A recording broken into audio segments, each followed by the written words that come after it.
Hi guys, truck transport బిజినెస్‌లో చాలా రకాల సమస్యలను అయితే ఎదుర్కోవాల్సి వస్తా ఉంటుంది. ఇవన్నీ సమస్యల్ని అధిగమించడానికి ట్రక్‌షాప్ అప్లికేషన్ అనేది టీయూ కవచ్ అని చెప్పేసి ఒక 3 ఫెసిలిటీస్‌ని అయితే తీసుకురావడం జరిగింది. ఆ 3 ఫెసిలిటీస్ గురించి ఫస్ట్‌గా చెప్తాను. ఫస్ట్‌గా వినండి.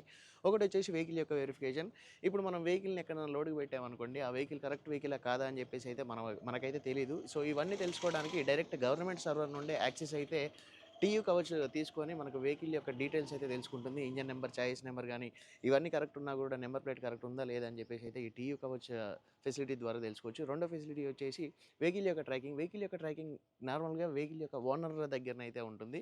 ఈ టీయూ కవచ్‌లో సెకండ్ ఫెసిలిటీ వచ్చేసి వెహికల్ యొక్క ట్రాకింగ్ అనమాట. ఈ ట్రాకింగ్ డీటెయిల్స్‌ని అయితే వెహికల్ మనం బయలుదేరగానే మనకు లోడ్ దించుకునే పార్టీ గాని, లోడ్ ఎత్తిన పార్టీకి గాని అండ్ డ్రైవర్ యొక్క ఫ్యామిలీ కూడా మనకైతే ట్రాకింగ్ డీటెయిల్స్ అయితే షేర్ చేసుకునే విధంగానైతే ఉంటుంది. అండ్ మూడో ఫెసిలిటీ వచ్చేసి మనకు డ్రైవర్ యొక్క ఎక్స్‌పీరియన్స్, డ్రైవర్ యొక్క డ్రైవింగ్ లైసెన్స్‌ని కూడా మనం అయితే వెరిఫికేషన్ అయితే చేసుకోవచ్చనమాట. డ్రైవర్ ఎంత ఎక్స్‌పీరియన్స్ కలిగి ఉన్నాడు, ఏంటి, మన వెహికల్‌ని సరిగ్గా చూసుకోగలుగుతాడా, చూసుకోలేడా అని చెప్పేసి అయితే ఈ మూడో ఫెసిలిటీలోనైతే తెలుసుకోవచ్చు. సో, ఇలాంటి 3 అమేజింగ్ ఫెసిలిటీస్‌ని అయితే మనకు ట్రక్‌షాప్ అనేది టీయూ కవచ్ ద్వారా మన ముందుకైతే తీసుకురావడం అయితే జరిగింది. ఈ 3 ఫెసిలిటీస్ మీకు ఎలా అనిపించినాయో తప్పకుండా ఒక కామెంట్ అయితే చేయండి. అండ్ మీకు ట్రక్‌షాప్ అప్లికేషన్ నచ్చినట్లయితే తప్పకుండా వెళ్లి డౌన్‌లోడ్ చేసుకోండి.